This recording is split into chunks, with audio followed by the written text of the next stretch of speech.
작년에 방영되어서 많은 분들의 사랑을 받았던 폭삭 소가수다라는 드라마가 있었습니다. 그 드라마 중에 이런 내용이 나와요. 주인공 애순의 가정이 가장이었던 양관식의 실직으로 경제적으로 큰 어려움을 만나게 됩니다. 쌀 한 줌이 없어서 당장 아이를 포함한 세 식구가 어쩔 수 없이 굶을 수밖에 없는 상황이 된 것이죠. 그런데 아침에 애순이 일어나서 쌀독을 딱 열어보면 딱 세 식구가 하루 정도를 버틸 수 있을 만한 곡식이 들어있는 거예요. 매일같이 이 일들이 반복됩니다. 만나가 내린 것도 아닌데 과연 어떻게 된 일이었을까? 알고 보니 그들이 새들어 살던 주인집 노부부가 새벽마다 정확하게 하루치의 곡식을 쌀독에 넣어주고 있었던 거죠. 그러면 이 쌀들을 제공해주는 집주인 노부부는 과연 넉넉했는가? 그렇지 않았어요. 자신 또한 매우 빈궁하고 힘들게 살아가던 중에 자신의 것을 조금 나누어서 새들어 살던 이웃의 젊은 가정, 아이까지 있는 그 가정을 먹이고 돌보고 있었던 거죠. 임상심리학자이자 상담 전문가인 김태영 교수는 드라마의 이 장면을 인용하면서 이렇게 이야기합니다. 과거 한국인은 지금보다 훨씬 가난했다. 그래도 중소규모 공동체가 건재했기에 기댈 수 있는 이웃과 공동체가 있었다. 이 공동체는 힘들고 어려울 때 서로의 쌀독에 쌀을 부어주었고 따뜻한 위로와 격려를 건넸다. 이 공동체가 가지고 있는 가치, 공동체가 발휘하는 힘에 대해서 이야기하고 있는 거죠. 실제로 이 같은 드라마에서 이와 같은 엄마의 삶에 대해서 먼 훗날 알게 된 딸 금명이가 엄마의 삶을 듣고 느끼면서 이렇게 독백하는 장면이 나와요. 힘든 날은 있었어도 외로운 날은 없었다는 엄마의 인생은 돌아보니 낙원이었다. 멋있는 말이죠. 힘든 날은 있었지만 외로운 날은 없었다는 엄마의 인생은 돌아보니 낙원이었다. 무슨 말입니까? 아마 저보다 연세가 더 많으신 분들께서는 크게 공감하실 것 같아요. 지금보다 분명히 열악했고 어려웠습니다. 가난했어요. 가진 것이 없었죠. 하지만 마음만은 따뜻했고 돈독했던 것이 여러 어른들이 경험했던 시대였던 것 같아요. 여기서 핵심은 무엇입니까? 공동체가 건재했다라는 거죠. 가진 것은 없었지만 함께 견뎌줄 수 있고 의지해줄 수 있는 사람들이 있었고 마을이 있었고 이웃이 있었고 친지가 있었다는 것. 그 공동체가 힘들고 어려웠던 시기에 사람들을 견뎌내는 힘이 되어주었다라는 거예요.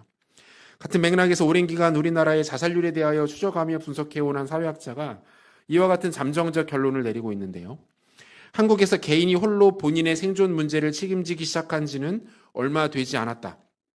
정확히 말하자면 1990년대부터인 것으로 보여지는데 그 시점부터 한국의 자살률은 세계 1위로 급증해 지금까지 떨어지지 않고 있다. 이웃과 함께 겪는 생존 불안과 달리 고립된 개인이 홀로 겪는 생존 불안은 무척 견디기 힘들다는 것이 확인되는 지점이다. 이게 무슨 말입니까? 생존에 대하여 불안을 느끼는 생존 불안은 매우 힘들고 고통스러운 것이지만 그럼에도 그것을 공동체와 함께하고 이웃과 함께 할 때는 버티고 견뎌낼 수 있었다는 거예요. 하지만 그것을 오로지 개인이 홀로 감당하는 것은 결코 쉽지 않다는 겁니다. 한 개인이 그리고 사회 전체가 무너지는 이유도 바로 여기에 있다라고 보고 있는 거예요. 공동체가 사라지고 개인만이 남아있는 사회가 되어버렸기 때문입니다. 이 사회학자의 분석도 동일하죠. 공동체의 여부가 이 모든 것을 결정짓는다는 거예요. 이런 의미에서 본다면 공동체는 하나님의 은혜로 예수 그리스도를 믿어 구원에 이른 자들에게만 주어지는 하나님의 특별 은총의 영역은 아닌 것처럼 보이죠. 이 땅에 존재하며 살아가는 모든 사람에게 하나님이 선물로 주신 것 중에 하나가 이 공동체라는 것을 우리는 확인해 볼 수 있습니다. 그런데 이 시대의 비극, 우리가 마주하고 있는 안타까운 현실은 무엇입니까? 그 하나님 주신 소중한 선물이 어때요? 빠르게 해체되고 있고 철저하게 무너져 내리며 망가지는 시대를 우리가 살아가고 있고 그 사회가 우리 자녀들에게 그대로 대물림되고 있다는 거예요. 어떻게 봐도 공동체는 너무 귀하고 그리고 절실합니다. 하물며 그리스도를 머리로 하며 그의 한 몸을 이룬 하나님의 공동체는 어떨까요? 얼마나 귀하고 소중하며 우리에게 절실합니까? 우리의 자녀들과 다음 세대에게 반드시 물려줘야 할 것이 있다면 그것은 바로 그리스도를 머리로 한 성숙하고 아름다운 공동체가 아닌가라는 생각을 다시 한번 해보게 되는 거죠. 오늘은 하나님께서 우리 가운데 기대하시는 성숙한 공동체의 모습에 대해서 함께 말씀을 나누고자 합니다. 에베소서 1장에서 바울은 하나님께서 죄인들을 부르시고 자신의 영광스러운 소유와 백성으로 삼으시는 장면을 아주 잘 소개하고 있는데요. 에베소서 1장 3절에서 5절까지 말씀인데요. 우리 한 절씩 교독합니다. 제가 먼저 읽겠습니다.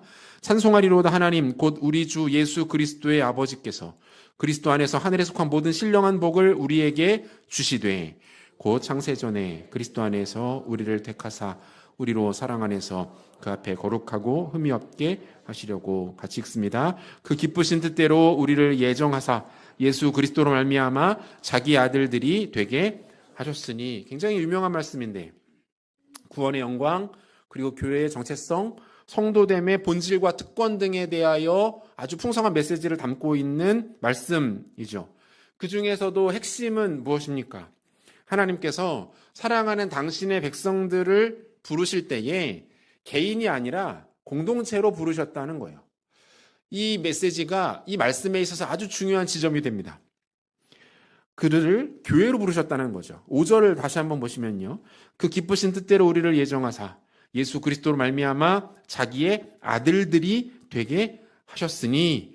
이 모든 말씀에 복수형이 계속 쓰이고 있는 것을 확인할 수가 있고, 특별히 자기의 아들들이라는 표현, 헬라어로 후이오테시안이라는 단어가 쓰이는데 아들을 뜻하는 후이오스라는 단어에 티테미라는 단어가 조합되어져서 만들어진 단어예요. 여기에서 이 티테미라는 표현이 독특한 표현인데 당시 로마 시대에 공식 입양 절차를 가리키는 법률 용어가 쓰이고 있다라는 겁니다. 그러니까 무엇을 말하는 거예요? 하나님께서 당신의 백성들을 불러 모으실 때에 마치 로마 시대의 귀족들이 입양하여 아들을 맞아들이는 것처럼 당신의 백성들을 불러 모으셨다라는 것을 바울은 강조하고 있는 거예요. 바울이 이 표현을 쓴 의도가 있다라는 거죠. 뭡니까? 하나님께서 이곳저곳에 무질서하게 비참하게 흩어져 있었던 무가치한 인생들을 한 곳에 불러 모으셨다. 그리스도의 보혈로 그들을 정결하게 깨끗게 씻으셨다. 그리고 그들을 자신의 양자로 삼아 주셨다. 이거예요. 그리고 그 결과로 생겨나게 된 것이 있는데 그것을 우리는 교회라고 부르는 거예요. 흩어져서 방탕하며 비참하게 살아가던 자들, 하나님이 그들을 불러 모으셔서 예수 그리스도의 보혈로 정결하게 씻으십니다. 그리고 그들을 자신의 양자로 삼아 주십니다. 그리고 그들의 모임을 가리켜서 하나님이 교회라고 불러주시는 거예요. 그러므로 우리가 교회를 이해함에 있어서 세 가지를 반드시 기억할 필요가 있는데, 첫 번째는 본질적으로 교회는 우리가 선택하는 것이 아니라 하나님이 부르시고 이끄시는 것이라는 사실을 기억할 필요가 있어요. 교회를 쇼핑하듯 찾아다니는 사람들이 있습니다. 마치 문화센터에서 무슨 강좌 수강하듯이 돌아다니시는 사람들이 있어요. A마트와 B마트 중에서 어디가 더 주차가 편하고 인테리어가 잘 돼 있고 물건이 잘 진열되어 있는지, 어디가 더 분위기가 좋은지를 선택하듯 골라다니는 사람들이 있습니다. 왜 이런 일들이 벌어집니까? 교회에 대한 이해가 없는 거예요. 교회가 하나님으로부터 나온 얼마나 복되고 영광스러운 공동체인지, 하나님의 부르심을 입어 영광스러운 특권을 얻게 된 자들이 몸담는 공동체인지에 대한 이해와 무게감이 없는 거죠. 그렇다고 교회를 옮기는 것 자체가 잘못되었다라는 말씀을 드리는 것도 아닙니다. 더 이상 교회에 몸담을 수 없을 정도로 힘든 사정들이 왜 없겠습니까? 개인의 문제이든 공동체의 어려움이든 충분히 있을 수 있는 일들이죠. 하지만 그 결정과 과정이 절대로 가벼워서는 안 되는 겁니다. 하나님 앞에서 충분한 고민과 기도를 통해서 씨름하는 과정이 있어야 된다는 거예요. 성숙한 그리스도인은 교회를 품고 교회를 인하여 아파할 줄 아는 사람들입니다. 하나님이 성도와 교회를 분리하여 부르지 않으셨기 때문에 그래요. 교회가 힘들면 내가 힘들어지는 거고 교회가 아파지면 내가 아파지는 겁니다. 이것이 교회와 성도의 온전한 원리다라는 거예요. 두 번째, 주께서 우리를 교회로 부르실 때에 개별적 존재가 아니라 한 형제 자매로 부르셨다라는 것을 기억할 필요가 있죠. 유진 피터슨이 쓴 한 길 가는 순례자라는 책에 보면 이 부분을 이렇게 정리해 놓았는데, 하나님은 결코 사적이고 비밀스러운 구원을 베푸시지 않기 때문이다. 하나님이 우리와 맺으시는 관계는 인격적이고 진실되고 친밀한 것이다. 그러나 비공유적인 것은 아니다. 우리는 그리스도 안에서 한 가족이다. 우리는 그리스도인이 된 순간부터 믿음 안에서 형제 자매들과 함께 있게 된다. 그리스도인은 외동아들이나 외동딸이 아니다. 여기서도 강조하고 있는 게 뭡니까? 하나님께서 우리를 부르실 때에 단독자로 부르지 않으셨다는 거예요. 물론 구원은 개인이 하나님 앞에 해결해야 할 영적인 중요한 문제이지만 하나님 우리를 부르실 때 하나의 공동체와 형제 자매로 부르셨다라고 말씀하고 있는 거죠. 마지막 세 번째, 교회 안으로 부르심을 받은 자들은 그저 한 공간 안에 머무는 것이 아닙니다. 사랑하라는 명령을 받았다는 거예요. 요한복음 13장 34절과 35절을 보면 이런 말씀이 있습니다. 같이 읽겠습니다. 새 계명을 너희에게 주노니 서로 사랑하라. 내가 너희를 사랑한 것 같이 너희도 서로 사랑하라. 너희가 서로 사랑하면 이로써 모든 사람이 너희가 내 제자인 줄 알리라. 예수님이 지금 제자들의 정체성에 대해서 어떻게 설명하십니까? 너희가 율법의 내용을 다 알면 제자가 된다. 너희가 내 마음을 기쁘게 하면 제자가 된다. 나를 열심히 잘 따라다니기만 하면 제자가 된다. 이렇게 말씀하지 않으세요. 예수님께서 제자의 정체성을 다른 것으로 설명하지 않으십니다. 서로 사랑하는 것. 그 안에 사랑이 있는가? 너희들끼리 서로 사랑하고 있는가? 그것을 보고 제자인 것을 확인하시겠다는 거예요.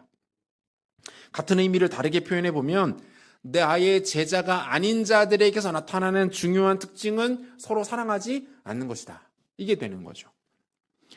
마태복음 22장에 보면 한 율법사가 예수님께 찾아와서 묻습니다. 예수님, 어느 계명이 큰지 설명해 주십시오. 그때 예수님 어떻게 대답하시죠? 마태복음 22장 37절에서 40절까지 예수께서 이르시되 내 마음을 다하고 목숨을 다하고 뜻을 다하여 주 너희 하나님을 사랑하라 하셨으니 이것이 크고 첫째 되는 계명이요 둘째도 그와 같으니 내 이웃을 내 자신같이 사랑하라 하셨으니 이 두 계명이 온 율법과 선지자의 강령이니라. 우리가 보통 이 내용을 하나님 사랑과 이웃 사랑 이렇게 정리를 하는데 이 표현이 조금 수정될 필요가 있어요. 하나님 사랑과 이웃 사랑은 개별적으로 분리되어 떨어져 있는 다른 명제들이 아닙니다. 하나님을 사랑하기 때문에 이웃을 사랑하는 거예요. 하나님을 사랑하기 때문에 이웃을 사랑하는 겁니다. 이웃에게 사랑할 만한 그 무엇이 있기 때문이 아니고 이웃이 나에게 잘해주기 때문도 아니고 이 사람이 나에게 도움이 되고 나를 기쁘게 해주기 때문이 아니라 하나님을 사랑하기 때문에 이웃을 사랑하는 것이죠. 우리가 하나님을 진심으로 사랑한다면 하나님께서 함께하라고 허락하신 이들을 사랑하는 것이 마땅하다라고 말씀하고 있는 거예요. 본문에서 시인은 공동체의 아름다움에 대하여 이렇게 노래하고 있는데요. 본문 1절 우리 한 목소리를 같이 한번 읽겠습니다.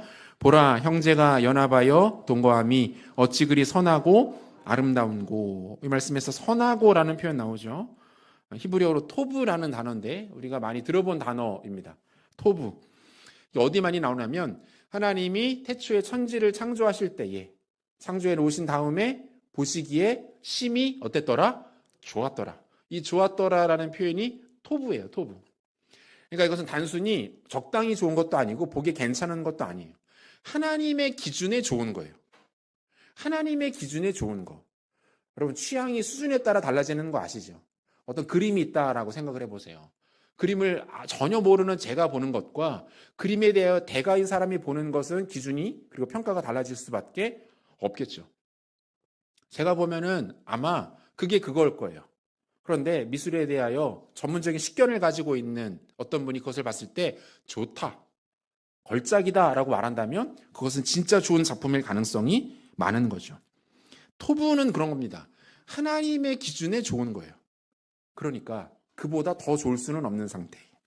아름다운이라는 표현 나옵니다. 히브리어로 나임이라는 단어가 쓰이는데 이 나임이라는 단어는 천상의 화음, 기가 막힌 화음을 가리키는 표현입니다. 조화로움과 단정함, 잘 어울린다라는 뜻이에요. 이것저것을 모아놓았는데 이것이 너무 그럴듯하게 근사하게 잘 어울리는 거예요. 조잡하지 않고 서로 부딪히지 않고 충돌하지 않으며 너무 그럴듯하게 잘 어울리는 상태. 이게 우리 주님께서 공동체를 바라보고 평가하시는 시선이라는 거예요. 예수 그리스도가 주인 되신 교회가 바라보고 추구해야 할 모습이 바로 이 상태입니다. 하나님께서 함께 거하라고 허락하신 지체들을 그리스도를 사랑하기 때문에 우리도 그들을 사랑하는 것이죠. 그들을 힘써 사랑하고 의지를 들여 기뻐하는 겁니다. 더 적극적으로 다가가 그들과 공동체를 이루어 나가는 겁니다. 그 자체가 우리 가운데 기쁨이 되지 않을 수도 있어요. 그 자체는 우리 가운데 힘겨움이 될 수도 있고 그 가운데 갈등과 다툼이 생길 수도 있습니다. 그런데 중요한 것은 뭡니까? 그 공동체를 이루어가는 그 상태 자체를 우리 주님이 토부하신다. 좋게 여기신다는 거예요. 나임, 가장 기가 막힌 조화로 여기신다는 거예요. 하나님이 그렇게 여기시기 때문에 그 상태는 곧 그 모습으로 나아갈 수밖에 없다라는 거예요. 자신을 희생하여 섬기고 가지고 있는 것을 나누고 이해 득실을 따지지 아니하고 오직 사랑하라고 명하신 주님의 말씀에 따라 순종하며 사랑하고 공동체를 이루어가는 것. 바라기는 우리 공동체 가운데 이러한 모습이 나타나게 되시기를 주님의 이름으로 축복합니다. 1917년 12월 6일 아침이었습니다. 캐나다의 항구 도시인 헬리팩스에서 폭발물을 가득 실은 프랑스 선박이 다른 배와 충돌하면서 도시 전체를 뒤흔드는 큰 폭발이 있었어요.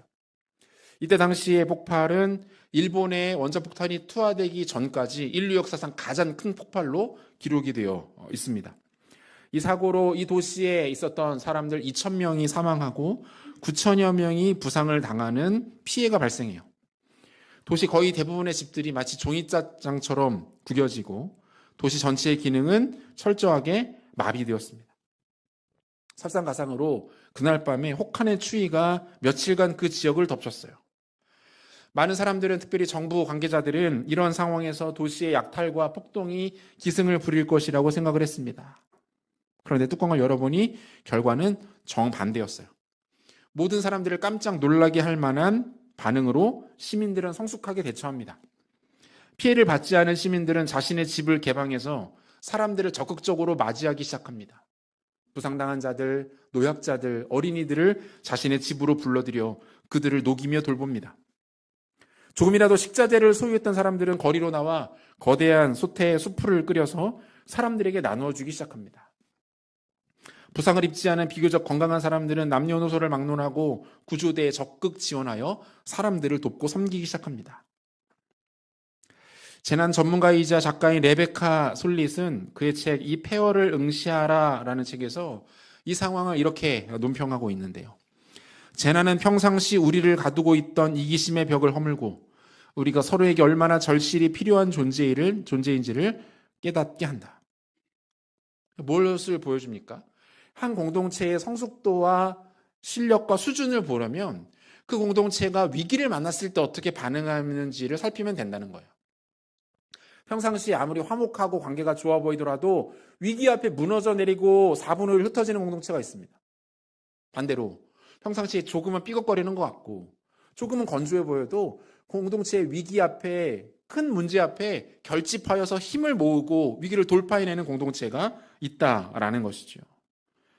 바라기는 주님 사랑하시는 숭인교회가 위기 앞에 더욱 성숙한 공동체로, 어려움 앞에 더욱더 하나님 앞에 전진하는 공동체로 성숙해 나가시기를 주님의 이름으로 축복합니다.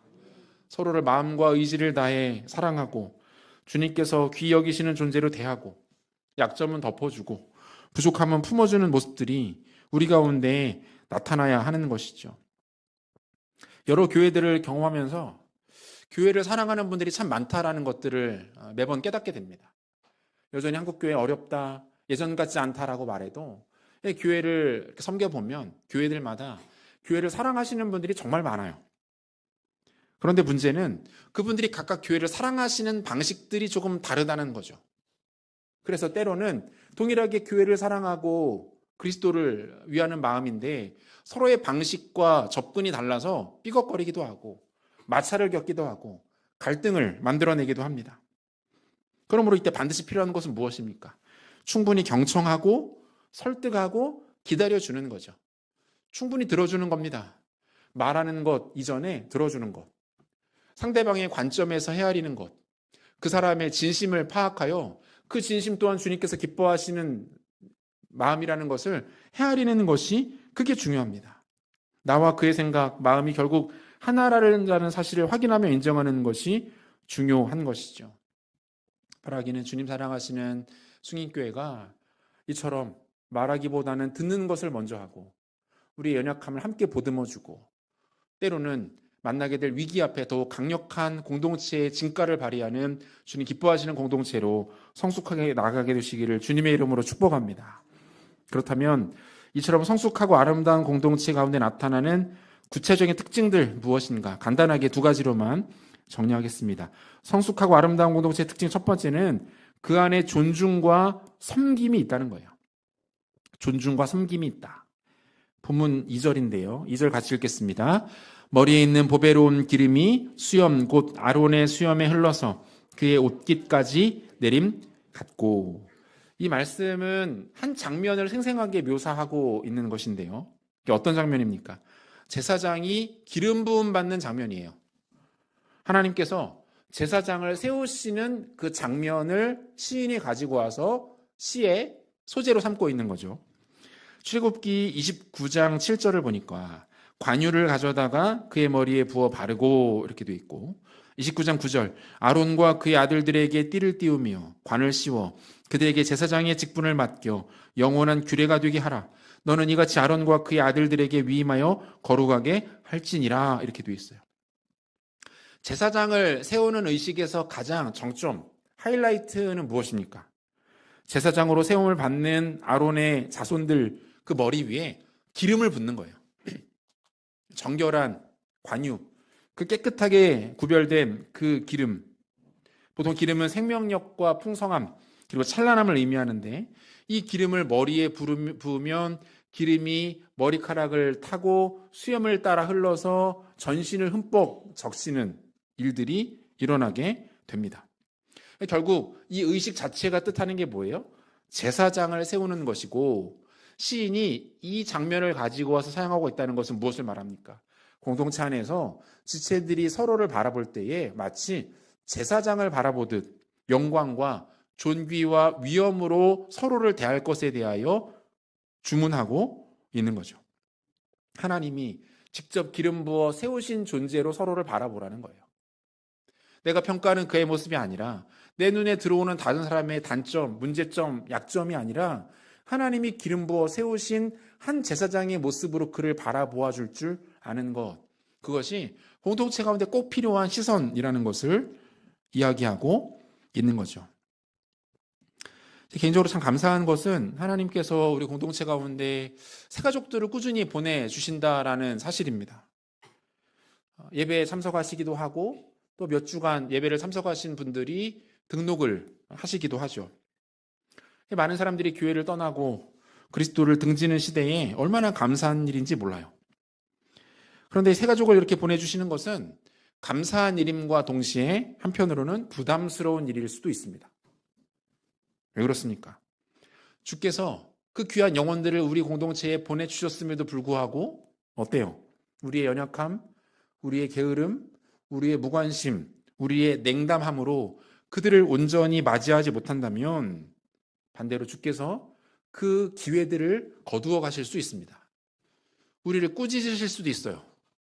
내가 너희들에게 귀한 영혼들을 보내고 맡기는데 내가 기름 부어 세운 소중한 영혼들을 보내는데 너희가 그들을 냉대했다라고 책망하시는 그 책망의 소리를 절대로 들어서는 안 되겠죠. 특별히 저는 확신하는데 금요일날 그래도 이 자리까지 나와 금요기도에 참석하시는 분들은 교회를 사랑하시고 우리 교회에 또 소중한 존재들이심을 저는 믿습니다. 그러므로 더욱 유념해 주시기를 바랍니다. 여러분들 교회 공동체 가운데 새가족들이 오시면 여러분들이 적극적으로 다가가서 인사해 주세요. 환영한다라고 말씀해 주시고 동성인 경우에는 손을 내밀어 손을 잡아 주십시오. 그분들을 환대해 주십시오. 구역 모임과 전도회에 적극적으로 초청해 주세요. 그분들을 영광스럽게 기름 부음 받은 제사장처럼 우리가 대할 수 있어야 합니다.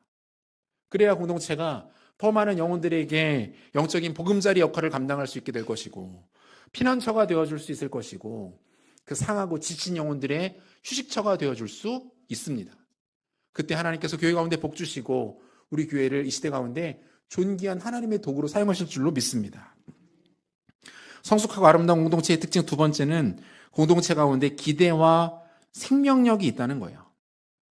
본문 3절 상반절을 보면 헐몬의 이슬이 시온의 산들에 내림 같도다, 이런 표현이 나오죠. 헐몬은 산 이름입니다. 이스라엘 인근 지역에서 가장 높은 산이 헐몬산이고, 이 산에서는 만년설을 보통 볼 수 있다라고 알려져 있는데, 지구 온난화 때문에 지금은 예전 같지는 않은 것 같아요. 이 만년설과 함께 이 산 산등성이에 내리는 이슬이 이스라엘 전체에 깨끗한 물을 공급한다고 해요. 그리고 이 과정에서 이슬이 땅을 적시고 그 이슬들이 모여 시내를 이루는 이 과정에서 건조하고 황량한 지역의 땅들이 비옥하게 되고 농사 짓기에 충분한 영양분이 가득한 땅으로 바뀌는 일들이 일어난다라고 해요. 이게 무엇을 말합니까? 시인이 헐몬의 이슬이 시온 땅을 비옥하게 만드는 장면은 무엇을 말하고 있는 거예요? 공동체 가운데 나타나는 서로를 향한 기대감입니다. 공동체 가운데 나타나는 역동성이에요. 공동체 가운데 나타나는 신선함과 생명력을 의미하고 있는 거예요. 이것은 무엇으로 가능합니까? 서로를 향한 환대가 있을 때 가능합니다. 두 팔을 벌려 맞아주고 안아주는 환대가 있을 때에 기대감이 벅차오르고 생명력이 나타나게 되는 거예요. 주일에 교회를 오는데 매주 똑같은 마음으로 기대감 없이 습관처럼 프로그램 된 것처럼 오는 것이 아니라 뭡니까? 오늘 아침에 일어나 교회를 가면서 주실 은혜를 사모하게 되고 함께 만나 예배하게 될 성도들과의 교제를 기대하게 되고 서로 환대하고 맞아주고 따뜻하게 인사해주고 손을 잡아주고 끌어안아주는 그 환대가 한 주를 살아가게 하고 주일을 귀하게 만드는 기대감에 벅차게 되는 거죠. 웃으면서 서로를 맞이하고 서로의 삶에 대해서 궁금해하고, 그렇다고 사생활을 캐물으라는 건 아닙니다. 각자의 삶 가운데 역사하고 일하시는 하나님을 바라보는 모습들이 우리 가운데 나타날 필요가 있다는 거죠. 제가 전교회에서 마지막 1년 떠나기 전 1년 동안 맡았던 사역이 그 장애 사역을 총괄하는 디렉터 역할을 했었어요. 제가 섬겼던 교회가 이제 장애인들이 참 많이 찾는 교회였는데 장애인들만 한 200명 정도 모였고 가족들까지 합하면 한 6, 700명 정도가 장애인과 그들의 가족들이 이렇게 모이는 교회였어요. 장애 종류에 따라서 7개의 공동체로 나누어져서 부서가 구성되어 있었고 예배를 드립니다. 주일마다 각자 예배를 다 따로 드리는 거예요. 저는 이제 디렉터였기 때문에 시간이 날 때마다 그 7개 부서를 돌아가면서 예배를 참석하곤 했습니다. 발달장애인 부서는 3개로 나누어져 있었어요. 또 중고등학생들, 그다음에 20대, 30대 이상 청년들 이렇게 나눠져 있었는데 그 부서에 가면은 그렇게 발달장애를 갖고 있는 청년들이 많이 있었습니다. 그렇게 가면은 저를 환대해 줍니다. 목사님 왔다고 그렇게 좋아해요. 예배 드리다 말고 저를 보고 뛰어나와서 안아주는 형제들도 있었어요. 우리 교회는 우리 진혁 형제가 그런 역할들을 굉장히 잘해주죠. 밝게 인사해주고 맞이해주고 환대해주고. 장애 정도가 심하지 않은 청년들은 제 이름도 기억해줍니다. 와서 손도 내밀어주고 안아줘요. 심지어 지금도 가끔 전화하는 청년들이 있어요. 전화해서 본인 하고 싶은 말을 하고 끊긴 합니다. 이들의 환대가 굉장히 큰 격려가 돼요. 과연 누가 나를 이렇게 밝은 얼굴로 따뜻하게 환대해줄까? 멀리서 나를 보고 뛰어와서 안아주고 손잡아주는 사람이 과연 얼마나 있을까? 그들의 순수하고 깨끗한 환대가 마음을 밝게 하고 격려하게 만드는 거죠. 실제로 이 부서를 이렇게 교사로, 봉사자로 섬기시는 분들이 꽤 많이 있는데 힘듭니다. 많이 어려워요. 육체적으로도 그렇고 소통도 쉽지 않기 때문에 힘듭니다. 그런데 그 일들을 막 10수년째 하시는 분들이 계세요. 그런 분들께 제가 여쭙죠. 권사님, 집사님, 힘들지 않으세요? 이렇게 오래 하시는 비결이 뭡니까? 거의 대부분의 분들이 그 말씀을 하세요. 환대를 받는 거예요. 오히려 위로를 받는데요. 오히려 은혜를 받는다라고 말씀하시는 것을 들을 수가 있습니다. 진심 어린 환대가 한 사람의 영혼에 진정한 쉼과 회복을 허락해 줍니다. 사랑하는 성도 여러분, 서로를 환대하는 인생으로 누군가에게 기여하시는 여러분들 되시기를 소원합니다. 공동체 연약한 이들을 찾아가십시오. 새 가족들 보이시면 찾아가서 먼저 환대해 주시고 손을 잡아 주시고 인사해 주십시오. 우리의 작은 환대로 인하여 그 영혼이 회복을 경험하고 치유를 누리게 됩니다. 이게 하나님께서 그리스도께서 머리 대신 공동체 가운데 허락하신 생명의 비결이라는 것을 우리는 기억할 필요가 있다라는 거예요. 오늘 본문의 마지막은 다음과 같은 구절로 끝이 나는데요. 보면 3절 하반절. 거기서 여호와께서 복을 명령하셨나니 곧 영생이로다. 오늘 본문의 결론입니다. 공동체의 기쁨은 곧 이 땅에 임한 하나님의 나라를 누리는 것과 같다라는 거예요. 하나님 나라는 죽어서 가는 그곳이 아닙니다. 하나님의 임재가 나타나는 곳이 하나님 나라이고 하나님 백성들이 서로를 환대하고 품어주고 손잡아주고 기다려주고 끌어안아주는 그곳이 하나님 나라인 줄로 믿습니다. 설교 처음에서 말씀드렸던 것처럼 진정한 공동체의 존재가 점점 희미해지고 빠르게 사라져가는 이 시대입니다. 우리도 우리지만 더 안타깝고 속상한 것은 우리의 자녀들이에요. 우리 어르신들이 경험했던 힘들었지만 외롭지는 않았던 그 공동체. 가진 것은 없었지만 함께함으로 인하여 따뜻했고 의지가 됐던 그 공동체가 빠르게 해체되고 있습니다. 우리의 자녀들은 심지어 그런 것이 무엇인지도 모른 채 외롭게 한평생을 살아가야 할 수도 있습니다. 그러므로 이 시대에 진정한 공동체가 필요합니다. 그리스도의 복음이 살아있고 복음으로 인하여 구원의 감격과 은혜를 누리는 하나님 백성들이 모여있는 곳, 서로를 허물 없이 편견 없이 안아주고 품어주고 이끌어주고 찾아가 환대해주고 손잡아주고 그들의 아픔과 상처를 보듬을 수 있는 공동체, 그 마지막 때에 숭의교회 공동체가 그런 공동체로 세워지기를 바라고, 그래요, 하나님 사용하시는 영광스러운 치유와 회복의 도구로 이 땅 가운데 쓰임받으시는 우리 공동체 되시기를 우리 구주 예수 그리스도의 이름으로 축원합니다.